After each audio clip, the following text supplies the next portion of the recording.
Hoy realizaremos las operaciones básicas utilizando la ipana o el ábaco Inca. Para ello tenemos la siguiente adición: 385 más 46. Ubicamos de la siguiente manera en la ipana. Aquí tenemos 5 unidades y colocamos 5 granos en la unidad. 8 granos en la decena.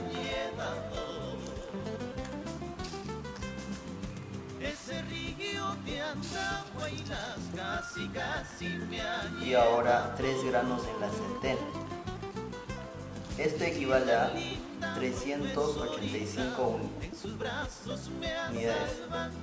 Ahora más 46 nos pide aquí.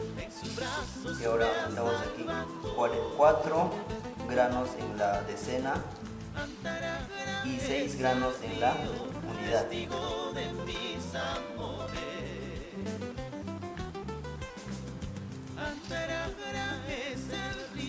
Ahora sumamos empezando por la unidad. Y tenemos 1, 2, 3, 4, 5, 6, 7, 8, 9, 10 granos. 10 unidades equivale a una decena y en este caso le pasamos a la decena un granito y esto lo sacamos. Y en la unidad nos queda un grano. Ahora pasamos a contar en la decena. Tenemos 1, 2, 3, 4, 5, 6, 7, 8, 9, 10. 10 decenas equivale a una centena y por eso lo pasamos a este lado. Y esto lo sacamos. Y en la decena nos quedan 3 decenas. Y ahora finalmente sumamos en la centena. 1, 2, 3 y 4.